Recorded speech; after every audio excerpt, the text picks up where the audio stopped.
Dear Diary, will I make it to US Dressage Finals this year? This is my raw amateur experience, the ups, the downs, and everything in between on my road to the US Dressage Finals.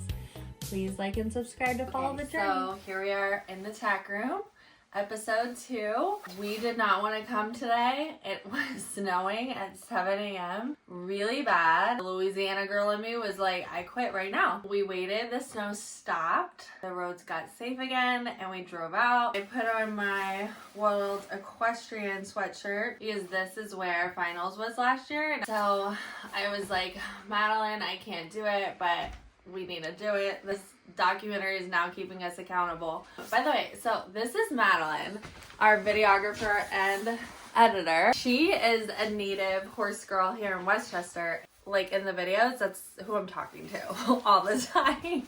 So let's get Deca ready. I did not know if we were gonna get here today kind of day. Get my boots out.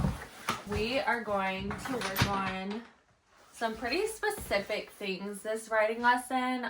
We're gonna really start working on both patterns for training level and level 1 because I haven't even walked through level 1 yet and the show is like 2 months away. The patterns are really difficult for me being like new to the sport. I don't know if they become easier to people who have done it. Let me know.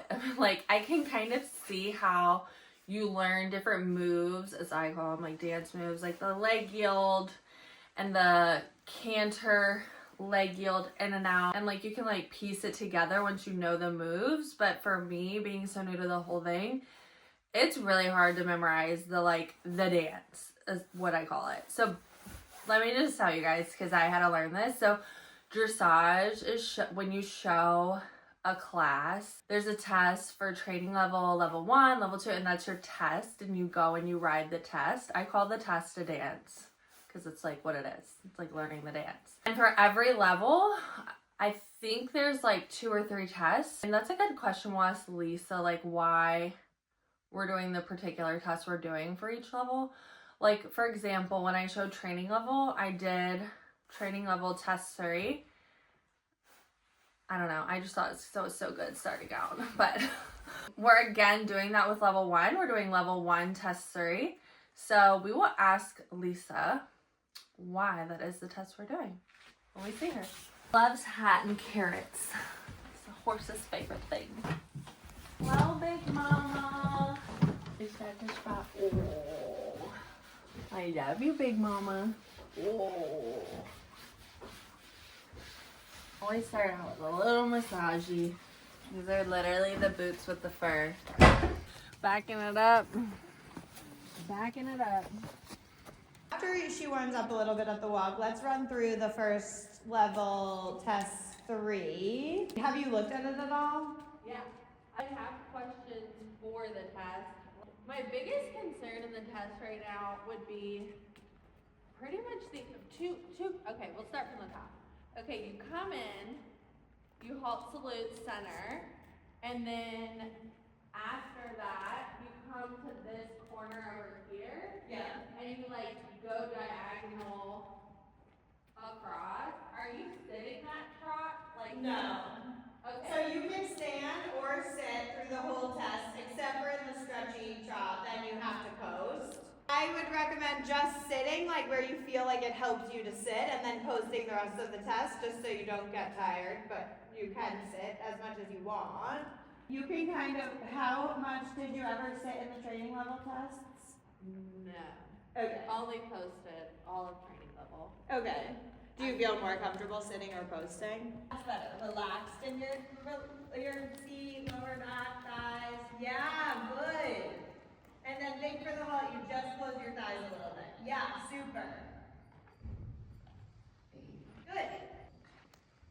Relax in your seat. Open your seat a little bit. Think of getting that little bit more swing from your seat. And then you're going to go through the short side all the way into that corner. Make sure she touches the wall. And then at age, you're going to turn across. This would be your trot lengthening. Let's stretch it down to a free walk. We started a little bit early, but this leg yield would start at the second letter, which we're missing. Yeah. Here. Yeah, so now leg yell to center line, off your left leg, relaxed in your seat. Yeah, right half halt, left hind, yes, yes. Half halt, more right rein so that you get a little bit more weighting on that right leg. Good. And then your 10-meter circle touches the rail at S. Think a little forward, stay open and relaxed in your seat as you send forward. Shoulders back. Good. That's kind of my big, I Looking think that's going to be the see. hardest. What? Just doing a leg yield and then turning into it. Yeah. And then at C, you're going to go right. Right leg on. Right leg. Yep. Right hind. Yep. Right hind. Yes. Good. And then at B is your 20-meter stretch trot. So let's stretch her down on a 20-meter circle at B. Make sure you don't start before B, but start to get a little stretchy feeling like the letter before that you start thinking about stretching. This you would have to post. Little bit of right bend, little bit of right leg. Push her rib cage a little bit out there. Yeah, right leg. Good job. Super. And then you can let her stretch a little bit there. On a circle here. Keep her quick. Good girl. Yes, good. Keep her quick. Keep a little inside leg, inside bend through the turn. Yeah, keep her quick. Make her a hair quicker before you change direction. Make her hair quick here. Quick. Yes, that's better. Yeah, quick. Little right bend, little right leg. Yeah, super job. You stay back, you stay back, you stay back. You're good. She is spooking with the guys shoveling a lot of snow outside, and Lisa's just gonna pop on for a second because the dragon needs the trainer. We gotta do it. You gotta get back on. Blah, blah, blah. And I'm gonna be here for the next 2 days. Let's just spike my anxiety. One good time. One good time. Even for a walk.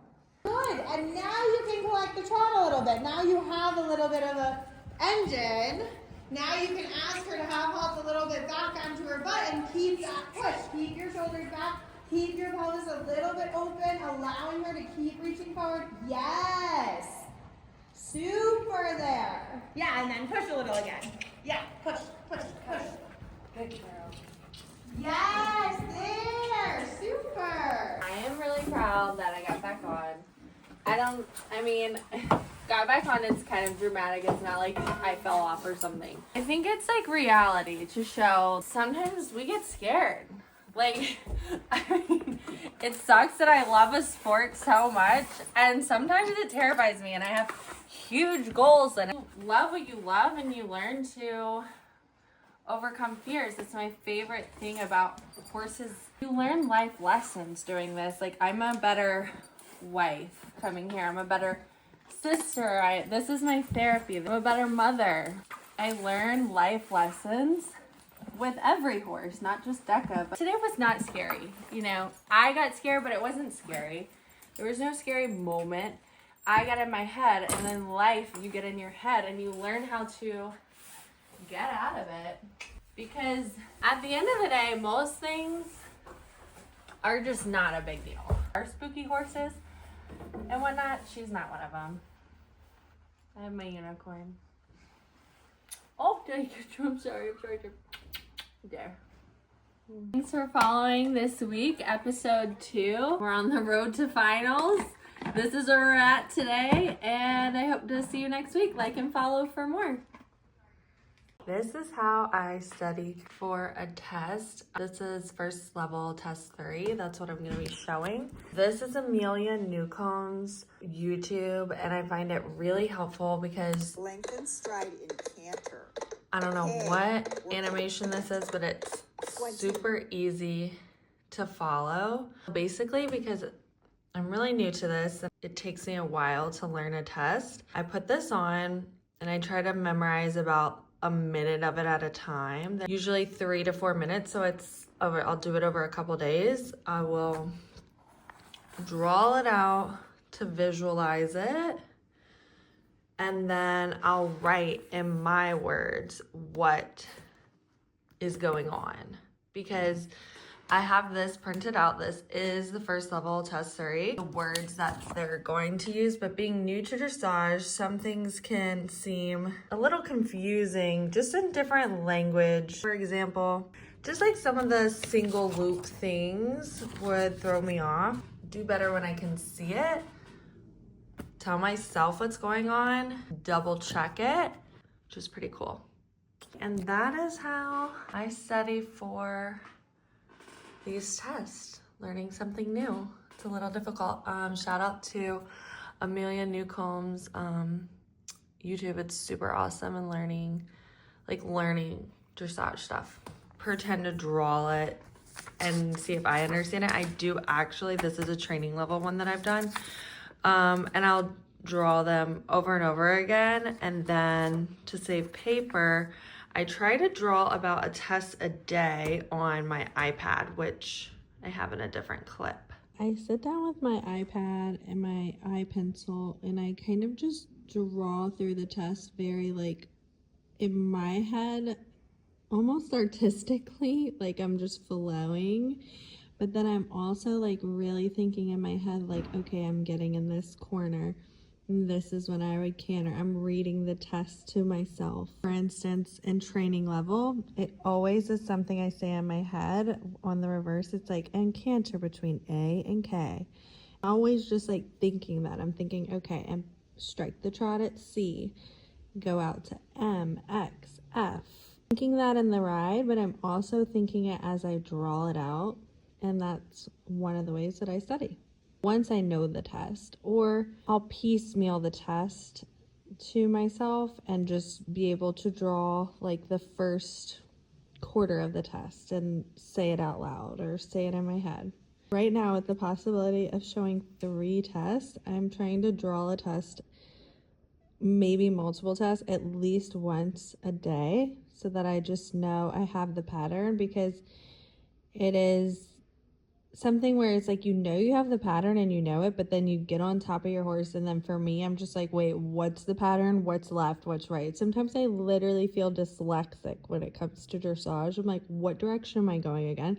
And that like little bit of like, C, track left, like that helps me so much keeping on track of like literally what direction am I going? Because it's just in dressage, it just feels like I'm constantly making a turn. Does anyone else feel that way? Let me know.